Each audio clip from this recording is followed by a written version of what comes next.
এর আগের পর্বে আপনারা দেখেছেন যে আমরা কলকাতা থেকে গাড়ি করে আসি বীরভূমের জয়দেবে, যেখানে কবি জয়দেব গীতগোবিন্দের রচনা করেছিলেন। আমরা ছিলাম WBTDCL-এ একতারা ট্যুরিজম প্রপার্টিতে। প্রপার্টিটা খুবই ভালো ছিল এবং তাদেরই গাইডেন্স অনুযায়ী আমরা জয়দেব এবং সংলগ্ন জায়গার অনেক কটি অফবিট প্লেস ঘুরে বেড়াই, আর সেই দিনের জার্নি ছিল খুবই ভালো। এর পরবর্তী অংশে আজকের ভিডিওতে আপনারা দেখবেন যে আমরা জয়দেব থেকে পরের দিন অর্থাৎ 27শে ডিসেম্বর যাই বোলপুর শান্তিনিকেতনের দিকে। যাওয়ার পথে আমরা এক্সপ্লোর করি একটি ফসিল পার্ক, আর তারপরে যাই সুরুল রাজবাড়িতে, এবং সবশেষে আমরা যাই বীরভূমের শান্তিনিকেতনের বিখ্যাত পৌষ মেলায়। পৌষ মেলা এক্সপ্লোর করার পরে আমরা সেখান থেকে ফিরে আসি আমাদের হোটেলে। এই ছিল আমাদের দ্বিতীয় দিনের গল্প। দেখতে থাকুন পুরো ভ্লগটি। Very good morning. আজকে 27শে ডিসেম্বর। আমরা আছি বীরভূমের জয়দেব গ্রামের একতারা ট্যুরিজম প্রপার্টিতে, যেটা এর আগে বাউল একাডেমি নামে পরিচিত ছিল। তো কালকে রাতে বাউল সঙ্গীত শোনার পরে অনেক রাত হয়ে গেছিলো, তো রাতের খাবারটার ছবি আর তোলা হয়নি। যাই হোক, রাতে সবারই মোটামুটি ভালো ঘুম হয়েছে, কিন্তু প্রচণ্ড ঠান্ডা, প্রচণ্ড। দেখাচ্ছে 11 degree, but doesn't feel like 11 degree. খুব ঠান্ডা, আর বেশ কনকনে হাওয়াও একটা দিচ্ছিল। যাই হোক, এখন বাজে সকাল 7:30। উঠে পড়েছি আমি অনেকক্ষণই, বাট বিছানা ছাড়তে একটু দেরি হলো। এখন এক কাপ চা নিয়ে এসে রোদে দাঁড়িয়েছি। সঙ্গে থাকুন, আজকে দিনটার কি প্ল্যান হয় দেখি। ইচ্ছে আছে শান্তিনিকেতনের দিকটা আরেকবার যাওয়ার, রমণীকে নিয়ে। আজকে সবাই মিলে রেডি হতে হতে দেরি হয়ে গেছে। তো যাই হোক, এখন রেডি, চলে এসেছি ব্রেকফাস্টের জায়গায়। ব্রেকফাস্ট সার্ভ হয়ে গেছে। আর এখানে আমাদের একতারা ট্যুরিজম প্রপার্টির এই যে গেটে যে দাদা থাকে, সেই দাদা বলছে যে ও আমার গাড়িটা জল দিয়ে ধুয়ে দিতে পারবে, তো ওকে আমি টাকা দিয়ে দেবো, ও আমার গাড়িটাকে ধুয়ে দেবে বলছে। জলের সিস্টেম আছে, গাড়িটা বাইরে লাগিয়ে দিয়েছি যাতে ও ধুয়ে দেয়। যাই এখন ব্রেকফাস্টটা করে নিই। রেডি হয়ে বসে গেছে ব্রেকফাস্ট টেবিলে। আজকে ব্রেকফাস্টটা দেখিয়ে দিই। এখানে আছে লুচি, সবজি, বানানা, আর একটা করে মিষ্টি, আর এক্সট্রা অর্ডার না, এক্সট্রা অর্ডার তুমি যা এক্সট্রা অর্ডার। আচ্ছা, আর রায়া কি খাচ্ছে দেখি। রায়া সেম জিনিস উইথ টোস্টেড ব্রেড। এখানে আছে বয়েলড এগ। আমরা সুপার রিল্যাক্সভাবে যাচ্ছি। এখন বাজে 10:15। এই জাস্ট ব্রেকফাস্ট ফিনিশ করে আমরা এলাম। গেটে এক সিকিউরিটি ছেলে আছে, সে গাড়িটা 50 টাকা নিল। গাড়িটা সুন্দর করে ধুয়ে দিয়েছে, একদম মালি যেটা দিয়ে গাছে জল দেয় সেই পাইপটা দিয়ে পুরো গাড়িটাকে ধুয়ে দিয়েছে। আর গাড়িটা এমনি শুকিয়ে যাবে। তার গাড়িটা প্রচণ্ড নোংরা হয়েছিল। আর এই গ্রামের সাইডে এলে এত ধুলো হয়, আর বিশেষ করে বীরভূম, বাঁকুড়া, এখানে লাল মাটির ধুলোতে গাড়ি ম্যানেজ করাটা খুব মুশকিল হয়ে যায়। আমি করতাম নিজেই পরিষ্কার, কিন্তু আজকে আমার আউটফিট টোটাল হোয়াইট। আমরা এখন ছাদে ঘুরে বেড়াচ্ছি, আমি আর রায়া। এখানে বিন্দাস খেলে বেড়াচ্ছে ছাদের উপর। আর এইখানে মাঠে বাচ্চারা ক্রিকেট খেলছে। কালকে দেখুন কি বিশাল ক্রিকেট টুর্নামেন্ট হলো। ওইদিকে কত মেলা টেলা বসেছিল, কত লোক ছিল। আজকে কিচ্ছু নেই। প্রায় 10:30 নাগাদ আমরা বেরিয়ে পড়লাম বোলপুর জয়দেব রোড ধরে বোলপুর শান্তিনিকেতনের দিকে যাওয়ার জন্য। কথা ছিল সোজা যাব শান্তিনিকেতনের পৌষ মেলা, আর তারপরে ফিরে আসব। কিন্তু যাওয়ার পথে দিয়া দেখল যে রাস্তায় আরও কয়েকটি জিনিস এক্সপ্লোর করা যেতেই পারে। এর আগে আপনাদের যদি মনে থাকে, বোলপুর শান্তিনিকেতনের ব্লগে WBFDC-এর প্রপার্টিতে একটি ফসিল পার্ক ছিল। তারই যে বড় পার্টটা, সেটা রয়েছে এই উড ফসিল পার্কে। জায়গাটির নাম আমখই। রাস্তাটি বোলপুর যাওয়ার পথেই পড়ে। তো আমরা একটু ডিট্যুর করে আমখই উড ফসিল পার্কের দিকে গেলাম। এই জায়গাটির রাস্তাটা পুরোটাই লাল মাটির সরান। খুবই ভালো লাগছিল এই জায়গাটা। শুরুটা আজকের দিনে ভালোই হলো। আমখই ফসিল পার্কটি এখন ওয়েস্ট বেঙ্গল ফরেস্ট ডিপার্টমেন্টের আন্ডারে। রক্ষণাবেক্ষণও বেশ সুন্দর। চলে এসেছি আমরা ফসিল পার্কের মধ্যে, আর এখানে 10 টাকার টিকিট কেটে ঢুকতে হয়। এইখানকার সমস্ত ফসিলগুলির আনুমানিক বয়স প্রায় 1.5 কোটি থেকে 2 কোটি বছরের মধ্যে। এই ডাকগুলো ভালো লাগছে আমার। যাও যাও যাও যাও, দেখো ও এক্ষুনি জলে নামবে। ব্যাস, আরে বাবা, duckling. Four little ducks were swimming one day over the hill and far away. One mama duck said quack quack quack quack, but only three little ducks came back. আমরা বোলপুর ডাইরেক্ট যাইনি, আমরা আছি আমখই ফসিল পার্ক। এটা একটা খুব significant park. আপনাদের মনে থাকতে পারে আমরা কদিন আগে বোলপুরে গেছিলাম। বোলপুরে WBFDCর যে প্রপার্টিটা ছিল তার মধ্যে একটা ফসিল পার্ক ছিল। তো সেই ফসিল পার্কটা was part of the fossil park. Main fossil পার্কটা কিন্তু ইলামবাজারের কাছে। তো আমরা এখন এসেছি সেই ইলামবাজারে উড ফসিল পার্ক, যেটার নাম আমখই ফসিল পার্ক। তো এখানে মানে এর আগে যেটা শুনেছিলাম ওই WBFDCর প্রপার্টিতে, যে ওরা নাকি একটা পুকুর খনন করতে গিয়ে সেখান থেকে গাছের ফসিল আবিষ্কার করেছিল, আর সেই থেকে আরও অনেক এখানকার অঞ্চলে গাছের ফসিল পাওয়া যায়। তো সেটাই আমরা দেখতে এসেছি। এখানে লেখা আছে যে মানে কাঠ কখন ফসিল হয়ে যায় সেটা আমরা বুঝতে পারি তার কালারটা দেখে, পাথরের কালারটা দেখে। আর এটার অনেক ইউজ রয়েছে, অনেক ভাস্কর্য শিল্প, ঘড়ির যন্ত্রাংশ, অলংকার, এগুলো তৈরিতে এই জিনিস ব্যবহৃত হয়। কিন্তু সবের উপরে মূল্য এক বস্তু, এটাকে টাকা দিয়ে বিচার করাটা মনে হয় না ঠিক হবে। চারিদিকে শুধু ফসিল আর ফসিল। আমরা যাব এরপরে সেই পুকুরটাতে, যেখানে সেই পুকুর খনন করতে গিয়ে ফসিলটা পাওয়া গেছিল। গাছ ফসিল হওয়ার সময় সেটার আশেপাশে কি খনিজ আছে তার উপরে ডিপেন্ড করে যে ফসিল হওয়ার পরে যে কালারটা হবে সেই কালারটা। তো এখানে দেখুন বিভিন্ন ধরনের গাছের ফসিল রাখা আছে, যার কালার বিভিন্ন। ভারতে বেশ কয়েকটি জায়গায় কাঠের জীবাশ্ম সংরক্ষিত আছে, মানে কাঠের ফসিল। তো তামিলনাড়ুর থিরুকুরাইয়ে 2 কোটি বছরের পুরনো, আর রাজস্থানের জয়সালমীরের কাছে 18 কোটি বছরের পুরনো, আর গুজরাটের কচ্ছের রানের কাছেও 18 কোটি 70 লক্ষ বছরের পুরনো কাঠের ফসিল সংরক্ষিত আছে।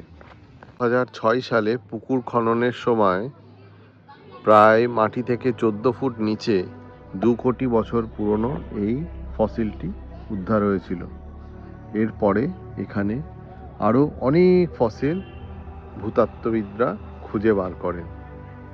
তো প্রথম যে ফসিলটি পাওয়া গেছিল সেটি এখানে আজও সংরক্ষিত আছে এই পুকুরের মাঝখানে। আরও একটি তথ্য, এখানে যে জীবাশ্মগুলি পাওয়া গেছিল সবকটি এই একটিমাত্র পুকুর থেকেই উদ্ধার হয়। আশেপাশে আরও অনেক খনন কার্য চালানো হয়েছে, কিন্তু গ্রামের অন্য কোথাও আর জীবাশ্ম পাওয়া যায়নি। প্রকৃতির মাঝে এভাবে হারিয়ে যেতে কার না ভালো লাগে বলুন? এই কারণেই তো বেড়াতে আসা। সবাই এই জায়গাটাকে নিজের মতো করে এক্সপ্লোর করছে, আর এই শান্ত স্নিগ্ধ পরিবেশে আমাদের খুব ভালো লাগছে। এরপর আমরা এখানে কিছু ফটো তুলে বেরিয়ে পড়ি নেক্সট গন্তব্যের উদ্দেশ্যে। ফসিল পার্ক দেখার পরে আমরা এলাম সুরুলে। বোলপুরের কাছেই সুরুলের একটা বিখ্যাত জমিদার বাড়ি আছে, যেখানে এখন শুটিংও হচ্ছে। তো সেই জমিদার বাড়িটা দেখতে এলাম। ওটা রিনোভেশনের পরে দেখতে খুব সুন্দর করেছে। সুরুল জমিদার বাড়ির ছবি দেখাতে দেখাতে ছোট্ট করে ইতিহাসটা বলে দিই। বীরভূমে সুরুল রাজবাড়ি প্রায় 300 বছরের পুরনো এক ঐতিহ্যবাহী জমিদার বাড়ি। শান্তিনিকেতন থেকে খুব কাছেই, প্রায় 3 কিলোমিটার দূরে বোলপুরের পাশে সুরুল গ্রামে অবস্থিত এই জায়গা। অষ্টাদশ শতাব্দীতে বর্ধমান জেলার বাঁকানালার তীরে নীলপুর গ্রাম থেকে ভরতচন্দ্র সরকার ও তার স্ত্রী বিমলা দেবী এখানে বৈষ্ণব ধর্মগুরু বাসুদেব ভট্টাচার্যের আশ্রয়ে প্রথম সুরুলে আসেন। তারপর থেকে তারা এখানেই পাকাপাকিভাবে বসবাস শুরু করেন। পরে তাদের বংশধর শ্রীনিবাস সরকার নীল চাষ ও ব্রিটিশদের সঙ্গে ব্যবসা করে বিপুল সম্পদ ও জমিদারি গড়ে তোলেন। আর তখনই সেই জমিদারির টাকায় তৈরি হয় এই বিশাল রাজবাড়ি ও তার নাট মন্দির। প্রায় 280 থেকে 300 বছরের পুরনো দুর্গাপুজোয় এখন এই বাড়ির সবচেয়ে বড় পরিচয়। এখানে যদিও বৈষ্ণব মতে পুজো হয়, কিন্তু প্রাণী বলি এখনও চলে। এখানে ঢাক বাজে না, তার বদলে বাজে ঢোল, সানাই, আর বিসর্জনের দিনও সানাইয়ের সুরে ভরে ওঠে গোটা সুরুল। কি মনে হচ্ছে? হ্যাঁ, বেশ। সুরুলের রাজবাড়ির এই দিকটা হলো বড় তরফের, আর এই দিকটা ছোট তরফের। বড় তরফের পুজোটা ওই নাট মন্দিরের সামনে যে মন্দিরটি ছিল সেখানেই হয়, আর ছোট তরফ এইখানে পুজো করে।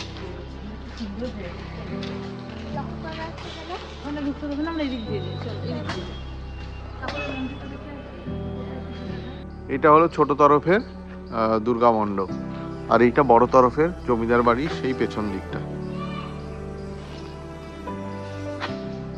এই দুর্গা মন্দিরের ঠিক পেছন দিকটা এটা হলো ছোট তরফের রাজবাড়ি, মানে জমিদার বাড়ি। আর ওই দিকটা হলো বড় তরফ।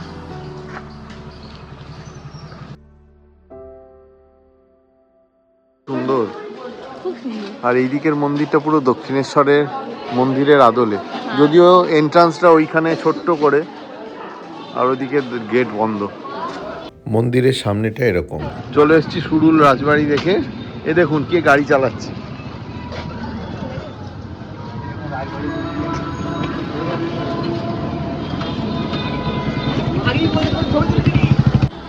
আমাদের নেক্সট গন্তব্য হলো পৌষ মেলা। এখন থেকেই মানুষের ঢল নেমে গেছে, আর বাজে এখন দুপুর 1:10। আমি রায়া সবাই একদম যতটা ক্লোজেস্ট পার্কিং সম্ভব সেখানে পার্ক করে আমরা এগিয়ে যাচ্ছি পৌষ মেলার দিকে। আমরা পার্ক করেছিলাম বোলপুর ফায়ার ব্রিগেডের পাশের মাঠটাতে। এটা প্রায় 1 কিলোমিটার দূরে। এখানে মানুষের ঢলটা দেখুন। পৌষ মেলার সূচনা হয় 1843 সালের 21শে ডিসেম্বর থেকে, যেদিন মহর্ষি দেবেন্দ্রনাথ ঠাকুর তার 20 জন অনুগামীকে নিয়ে পণ্ডিত রামচন্দ্র বিদ্যাবাগীশের কাছ থেকে ব্রাহ্ম ধর্ম গ্রহণ করেছিলেন। এই ঐতিহাসিক ঘটনায় পৌষ উৎসবের ভিত্তি তৈরি করে। প্রথম পৌষ উৎসব অনুষ্ঠিত হয়েছিল 1767 বঙ্গাব্দের 6ই পৌষ, যেটা কিনা ইংরেজিতে 1860 খ্রিস্টাব্দ, পলতার গিরিতি উদ্যানে। দেবেন্দ্রনাথ 8-9টি নৌকার ব্যবস্থা করেছিলেন কলকাতা থেকে পলতায় অতিথিদের আনার জন্য। পরদিন 7ই পৌষ ভোরে ব্রহ্মস্তবগান দিয়ে এই উৎসবের সূচনা হয় এবং অতিথিরা সারাদিন এখানে ধ্যান করে কাটান। শান্তিনিকেতনে পৌষ মেলার শুরুর ইতিহাসটাও একটু ছোট করে বলে দিই। দেবেন্দ্রনাথ এরপরে 1862 সালে ভুবনডাঙ্গা, যেটার কিনা পরে নামকরণ করা হয়েছিল শান্তিনিকেতন, এই এলাকাটি আবিষ্কার করেন এবং 1863 সালে ভুবনমোহন সিংহ থেকে এই জায়গাটি 5 টাকা খাজনায় 20 একর স্থায়ী জমি ইজারা নেন। তিনি সেখানে একটি অতিথিশালা নির্মাণ করেন এবং তার নামকরণ করেন শান্তিনিকেতন। 1888 সালে শান্তিনিকেতন ট্রাস্ট ডিড তৈরি করা হয় এবং যেখানে এই মেলার বিধান অন্তর্ভুক্ত করা হয়েছিল। এরও পরে 21শে ডিসেম্বর 1891 সালে, যার বাংলা ডেট ছিল 7ই পৌষ 1298 বঙ্গাব্দ, এই তারিখে শান্তিনিকেতনে ব্রহ্ম মন্দির স্থাপিত করা হয়। 1892 সালে পৌষ মেলা আনুষ্ঠানিকভাবে শুরু হয় এই ব্রহ্ম মন্দিরের উত্তর দিকের মাঠে। অন্যান্য সূত্র অনুযায়ী 1894 সালে ব্রহ্ম মন্দিরের প্রতিষ্ঠা বার্ষিকী উপলক্ষে একটি ছোট্ট মেলার আয়োজন করা হয়েছিল মন্দিরের বিপরীত মাঠে, তা কিনা পরবর্তীকালে এই বিখ্যাত পৌষ মেলা হয়ে ওঠে। প্রাথমিকভাবে এই মেলার উদ্দেশ্য ছিল গ্রামীণ সম্প্রদায় ও ব্রাহ্ম ধর্মের শিক্ষিত অনুসারীদের মধ্যে যোগাযোগের একটি সেতু তৈরি করা, গ্রামবাসীদের তাদের পণ্য প্রদর্শন ও বিক্রয়ের সুযোগ দেওয়া হতো এবং আতশবাজি, যাত্রাপালা, লোকসঙ্গীত ইত্যাদি বিনোদনের ব্যবস্থা থাকত। রবীন্দ্রনাথ ঠাকুর শান্তিনিকেতনে তার বিদ্যালয় স্থাপনের পর পৌষ উৎসব ধীরে ধীরে পৌষ মেলায় রূপান্তরিত হয়, যেখানে লোকশিল্প, হস্তশিল্প, সঙ্গীত ও মঞ্চ প্রদর্শনী প্রধান বৈশিষ্ট্য হয়ে ওঠে। মেলায় তো কত কিছু কেনার আছে, দেখুন আমাদের বাড়ির লোক কোথায় আটকে গেছে। আসন পাপোশ 100 টাকায় চারটে, আসন পাপোশ 100 টাকায় চারটে, পোষ 100 টাকায় চারটে, আসন পাপোশ 100 টাকায় চারটে, আসন পাপোশ। বন্ধু ইয়াসিন মোল্লা খুঁজছেন এনএসএস অনুসন্ধান কেন্দ্রের সামনে। আপনি যেখানেই থাকুন অতি সত্বর এনএসএস অনুসন্ধান কেন্দ্রের সামনে এসে যোগাযোগ করুন। নতুন হাট বর্ধমান থেকে। সেদিন আমরা লাঞ্চ করেছিলাম বিশ্বভারতীর ক্যান্টিনে। ক্যান্টিনটি ছিল বেশ পরিষ্কার আর খাওয়া দাওয়া ছিল বেশ সস্তা এবং ভালো।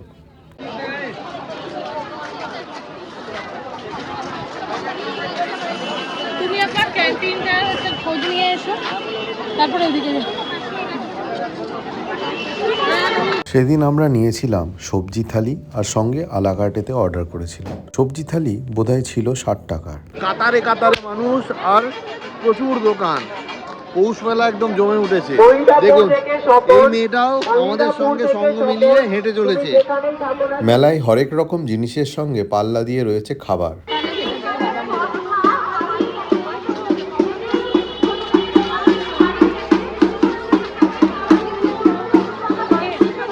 বাজে এখন 3:10, আমরা বেরিয়ে পড়লাম পৌষ মেলা থেকে। এখন যাচ্ছি পার্কিংয়ের দিকে, এরপরে দেখি পরের প্ল্যানটা কি হয়। সোনাঝুরির হাট যাব না আমরা ফিরে যাব হোটেলে, সেটা সবারই শরীরের ওপরে ডিপেন্ড করছে। আহা, কাকা কি সুন্দর বানাচ্ছে দেখো, দারুণ দারুণ কাকা বানাচ্ছে। এখানে 120 টাকা করে কিলো বিক্রি করছে, আমরা 200 গ্রাম কিনলাম। এখন আমাদের চলছে জিলিপি ব্রেক। মামা জিলিপিটা কেমন, গরম আছে? আমরা দুপুর এসছিলাম তো, তাতেও আমরা বেশ ভালোই ভিড় পেয়েছি। আশা করছি ভিড়টা এখন আরও বাড়বে। কালকে পৌষ মেলার শেষ দিন, সেই কারণে এই লাস্ট উইকেন্ডের লাস্ট 2 দিনে ভয়ঙ্কর প্রেশার থাকবে। যাই হোক, সুন্দরভাবে ঘোরা হলো পৌষ মেলা। এবার আমরা ফেরত যাচ্ছি হোটেলের দিকে।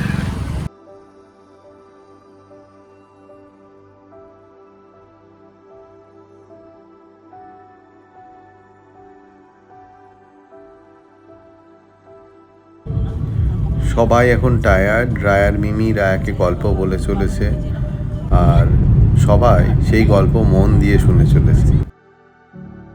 দেব ঢোকার মুখে আমরা একটু দাঁড়ালাম, একটু চা বিস্কুটের ব্রেক নেব। চায়ের ব্রেক নিয়ে তারপরে আমরা এগিয়ে যাব জয়দেবের দিকে। সানসেটটা কি অদ্ভুত সুন্দর লাগছে। দাদা একদম চা দিতে আমাদের এখানে গাড়ি অবধি চলে এসছে। এই ভ্লগ করার গুরুত্ব ব্যক্তিগত জীবনে অনেক বেশি, শুধু কন্টেন্ট তৈরি করাই নয়। এটি আমার অভিজ্ঞতা, চিন্তা ও স্মৃতি সংরক্ষণের একটি শক্তিশালী মাধ্যম। আলো থাকতে থাকতেই ফিরে এলাম হোটেলে। এবার হোটেলের চারপাশটা এক্সপ্লোর করব। WBTDCL একতারা প্রপার্টিটার ঠিক উল্টো দিকে হচ্ছে মনের মানুষ বাউল দলের আখড়া। তো এখানে এরকম আখড়া অনেক আছে। যেহেতু এইখানে একতারা প্রপার্টিটাতে এরা প্রায় অলমোস্ট রোজই বাউল গানের অ্যারেঞ্জমেন্ট করে থাকেন। বীরভূমের বিভিন্ন জায়গা থেকে বাউলের দল এখানে আসে পারফর্ম করতে। তো সেই কারণে আমরা আর বিভিন্ন আখড়া ঘুরে দেখিনি। এখন যাচ্ছি অজয় নদের ধারেটা একটু ঘুরে আসতে। হঠাৎ করে ঠান্ডাটা বেশ বেড়ে গেল সূর্যাস্তের সঙ্গে সঙ্গে। রুমে ফিরে সেদিন অর্ডার হয়েছিল পনির পকোড়া, আর রুমেই বানানো হয়েছিল টি ব্যাগ দিয়ে চা, আর দিয়ার মামার বাড়ির স্পেশাল বানেশ্বরের চানাচুরে দিয়ে মাখা হয়েছিল মুড়ি। এই দিয়ে আমরা সেরেছিলাম সন্ধেবেলার স্ন্যাক্স। এখন রাত্রি 9টা। এখন আমার আর রায়ার মধ্যে ক্যারাম ম্যাচ হবে। আর এখানে একটা গেম রুম আছে, দেখিয়ে রাখি, যেখানে রয়েছে টিটি, বাস্কেটবল, আর আছে ব্যাডমিন্টন, যেটা কালকে সকালে খেলবো আরেকবার, আর রয়েছে ডার্ট বোর্ড। অনেক কিছু রয়েছে এখানে টাইম সুন্দরভাবে কাটানোর জন্য। বাহ, ভেরি গুড।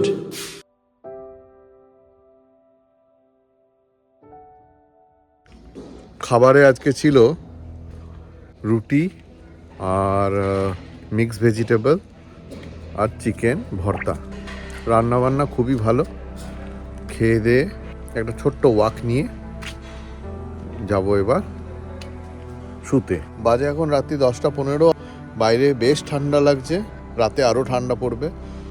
কলকাতার থেকে টেম্পারেচারটা এখানে বেশ কম, খুব জাঁকিয়ে শীত পড়ছে। তো আজকে তো এই অবধি থাক। কালকে সকালের প্ল্যান হচ্ছে যে কালকে এখান থেকে যাব জয়পুর ফরেস্টে, বনলতা বলে যে রিসর্টটা আছে, ওখানে 2 দিন কাটিয়ে তারপরে কলকাতা। ব্লগটা এখানেই এন্ড করব। দেখা হবে আবার একটা নতুন ব্লগে। নতুন ব্লগটা হবে Jaipur forest to Kolkata. Thank you for watching. Bye by.